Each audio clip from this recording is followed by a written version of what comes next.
Hello student, welcome to GC classes. मेरा नाम है सौरभ और लास्ट लेक्चर में हमने क्वेश्चन नंबर 10 को सॉल्व किया था। हम क्या कर रहे हैं, क्लास 9th के इंट्रोडक्शन टू लीनियर पॉलिनोमियल्स के चैप्टर को कंप्लीट कर रहे हैं, जो कि क्लास 9 का सेकंड चैप्टर है। ठीक है ना। उसके हमने एनसीईआरटी की एक्सरसाइज तो पूरी कर दी। अब हम किस पे बढ़ रहे हैं, हम बढ़ रहे हैं एंड ऑफ चैप्टर एक्सरसाइज की तरफ। ठीक है ना। बहुत कम स्कूलों में इसको कराते हैं, शायद कुछ किसी स्कूल के एग्जाम में भी नहीं आएगा, बट इंपॉर्टेंट है आपके लिए। ठीक है, क्योंकि उन्होंने साफ कह दिया ये हाई ऑर्डर थिंकिंग वाले क्वेश्चन तो हैं और टीचर इनको कराना चाहिए, तो मैं इसको करा रहा हूं। ठीक है ना। ओके, करते हैं फिर। क्वेश्चन कह रहा है late px is equal to ax plus b and qx is equal to cx plus d be the two linear polynomials such that first दे रखा है p0 is equal to 5, second are the polynomials px minus qx cuts the x-axis at 3, 0, third condition दिया the sum of px plus qx is equal to 6x plus 4 for all real x। हाँ, मैं कह सकता हूँ थोड़ी सी high order वाली thinking वाली question जरूर है ये वाला क्वेश्चन भी, बट हमारा मिशन क्या है, आपके लिए जो हाई ऑर्डर वाले थिंकिंग वाले क्वेश्चंस हैं उसको भी क्या करना, इजी बनाना। ठीक है ना।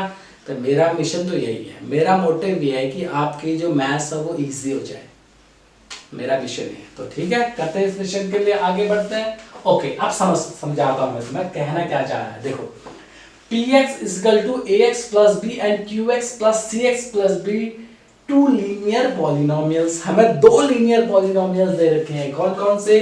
एक पॉलिनोमियल दे रखा है bx is equal to ax plus b, दूसरा पॉलिनोमियल दे रखा है cx plus d। Two polynomial such that जहां पे पहली हमें देखनी है p की value p0 is equal to 5। देखो, अब हम पॉलिनोमियल्स को कंपेयर करेंगे। यहाँ पे क्या p के बराबर क्या है, x है, is equal to ax plus b है, यानी कि जो जीरो होगा, जीरो किसकी वैल्यू है, x की वैल्यू है ना। ये कह रहा है कि p0 के इक्वल क्या होना चाहिए, 5 होना चाहिए। तो सिंपल लिख देते हैं, दो पॉलिनोमियल, हम पहली वाली पॉलिनोमियल से इसको कंपेयर करते हैं। तो हम लिख देंगे px, फर्स्ट का आंसर लिख रहा हूं बेटे, px is equal to ax plus b। ये हमें क्या दे रखा है, लीनियर इक्वेशन दे रखी है हमें, ये लीनियर इक्वेशन दे रखी है। अब हम इस x की वैल्यू, x की जगह क्या रख देंगे, 0 रख देंगे। तो p हमने सारा रख दिया, x की जगह 0 रख दिया, इक्वल टू a, x की जगह कितना रखना है हमें, 0 रखना है, तो a into 0 प्लस b हो गया, है ना। तो p into 0 का वैल्यू है p, equal to a into 0 की वैल्यू 0 प्लस b, यानी कि p की वैल्यू कितनी आ गई, b आ गई। ओके, एक सॉरी गलती हो रही थी क्या, वेट करो, वेट। तो अच्छा, इक्वल टू 5 के था ना, ये p0 इक्वल टू 5 था ना, थोड़ी मिस्टेक हो गई। देखो थोड़ी सी मिस्टेक क्या हो गई हमसे, p0 5 के। क्वेश्चन है कि p0 किसके बराबर होना चाहिए, 5 के बराबर, यानी p0 की जगह हम px रख देंगे, ये हो जाएगा किसके बराबर, इक्वेशन दे रखी है ax प्लस b। ओके, यानी कि p किया 0 और ये ax प्लस b किसके बराबर है, 5 के बराबर है, यही तो है ना। ax प्लस p किसके बराबर है, 5 के बराबर, और px किसके बराबर है, p0 के बराबर। तो p इंटू 0 की वैल्यू p, तो p हो जाएगा 5, यानी कि p की वैल्यू कितनी आ गई, 5 आ गई। ओके, तो ये हमारा आंसर हो गया पहले क्वेश्चन का। अब हम सेकंड क्वेश्चन की तरफ बढ़ेंगे बेटा, ये रफ कर रहा हूं, उतार लीजिए, ठीक है ना। ओके, अब हमें दे रखा है the polynomials px minus qx cuts the x axis at 3, 0 coordinate. देखो बहुत इंपॉर्टेंट है ये वाला, सेकंड वाला सबसे इंपॉर्टेंट है मुझे लग रहा है इसमें। देखो क्यों कह रहा है polynomials px minus qx cuts the x axis at 3, 0। मैंने प्रीवियस लेक्चर में भी आपको ये कंसेप्ट बताया है कि कोई भी पॉलिनोमियल्स की वैल्यू, जैसे x एक्सिस पे हम लोगों को कोई पॉलिनोमियल्स दे रखे हैं, कोई कोऑर्डिनेट दे रखे हैं, उसकी वैल्यू कब 0 होगी, जब उस पॉलिनोमियल की वैल्यू 0 होगी। उस कोऑर्डिनेट कब कहां 0 कहां कट करेंगे, x एक्सिस पे, जहां पे x की वैल्यू अगर 0 हो गई तो वो कोऑर्डिनेट x एक्सिस पे क्या करेंगे, कट करेंगे। तो हमें दे रखा है दो, क्या दे रखे हैं, दो पॉलिनोमियल दे रखे हैं। px माइनस qx करने पर x एक्सिस एट 0 3,0। इसका मतलब है जो px और माइनस qx की वैल्यू 0 कब होगी, जब px minus qx equal to 0 तब होगा जब इसके कोऑर्डिनेट कितने होंगे 3,0, यानी कि px माइनस qx मतलब x एक्सिस पर इनकी वैल्यू 0 रखने पर 3,0 पे ये क्या करेंगे, कट करेंगे। ठीक है ना, तो इसको सॉल्व कर लेते हैं। देखो देखो ये कंडीशन है बेटा, आपको पता होनी चाहिए।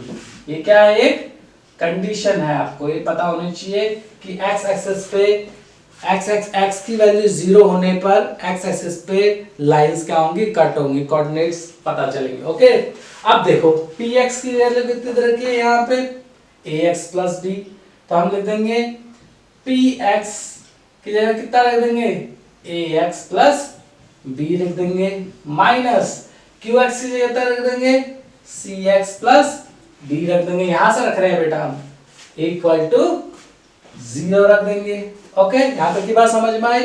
अब देखो यहाँ पे, देखो यहाँ पे x और ये देखो, अब देखो ये ax प्लस b हम लोग ब्रैकेट खोलेंगे, माइनस ये भी ब्रैकेट में है तो इस ब्रैकेट को खोलेंगे cx प्लस d, ये हो गई।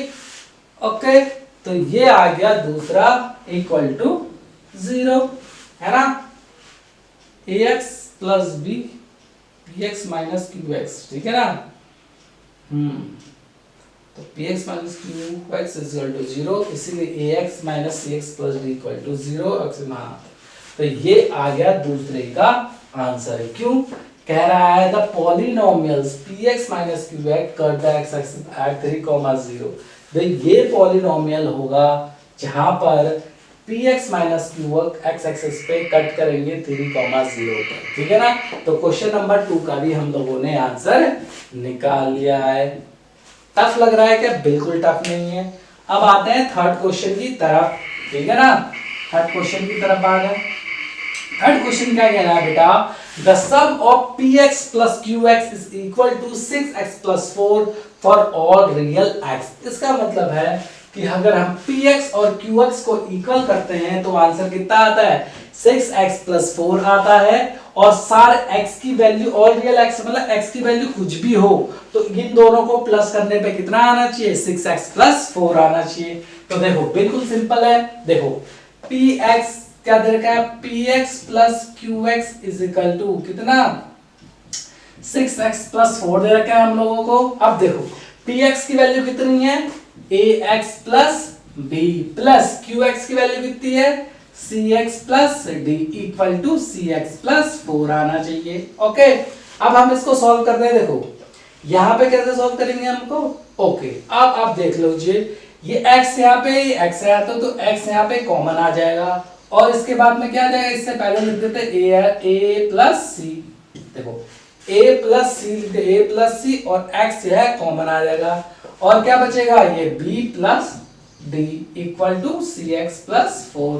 फिर से बोल रहा हूँ, देखो कैसे सॉल्व किया हम लोगों ने, यहाँ भी x था, यहाँ भी x था, कॉमन x ले लिया तो a यहाँ था, c यहाँ था तो a प्लस सी और यहाँ पे क्या बचा, b यहाँ पे था और d यहाँ पे था, उन दोनों के बीच में कौन सा साइन था, प्लस था, तो b plus d equal to cx plus 4 ये आ चुका है। अब देखो आप कैसे करेंगे, देखो यहाँ पे हमें नजर आ रहा होगा जो पहली इक्वेशन है, सॉरी जो पहला एक तरह से ये अलजेब्रा एक्सप्रेशन है, उसमें पहला टर्म है ये, तो इसमें जो x है उसका कोफिशिएंट a प्लस बी दिया है और यहाँ पे x का कोफिशिएंट 6 दिया है, यानी कि a की वैल्यू, सॉरी x की वैल्यू कितनी लिख देंगे, 6 लिख देंगे।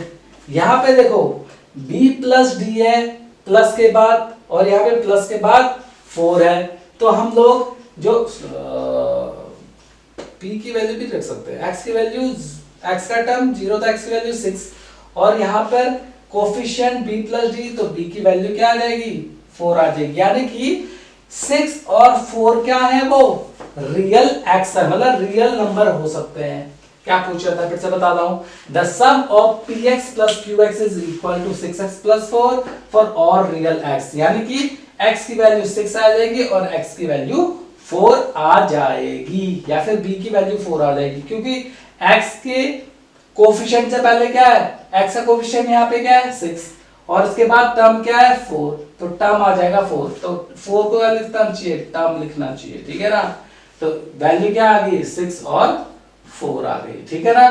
ओके, तो यहाँ पे वही बोला था 6x प्लस 4 आना चाहिए, तो आ चुका है, ठीक है ना। तो बेटा आज की वीडियो में बस इतना। देखो क्वेश्चन क्या है ना, लेवल बहुत हाई ऑर्डर लग सकता है आपको, बट मेरा मोटिव क्या था, आपको एकदम से इजी पढ़ाने में, ठीक है ना। तो ये क्वेश्चन आई होप आपको समझ में आया होगा। देखो कभी भी मैं पढ़ा रहा हूँ ना, तो क्या आपको क्या करना है, बिल्कुल धीरे धीरे सर क्या कहना चाह रहे हैं, सर कैसे पढ़ा रहे हैं, वो आपको देखना है, ठीक है ना। तो आज के लेक्चर में बस इतना ही कुछ। तो आई होप आज का लेक्चर बच्चों आपको समझ में आया होगा। समझ में आया तो प्लीज चैनल को सब्सक्राइब करो, लाइक करो, कमेंट करो, अपना फीडबैक जरूर दो कि आपको ऐसे लेक्चर कैसे लग रहे हैं, ठीक है। क्योंकि मेरा मोटिव ये है कि आपको क्लास 9 की मैथ्स को आपको इजी बनाना। तो मिलते हैं नए नेक्स्ट लेक्चर में, ठीक है ना। तब तक के लिए बाय। और हाँ, जो नए आए हो चैनल को सब्सक्राइब जरूर कर लेना बेटा।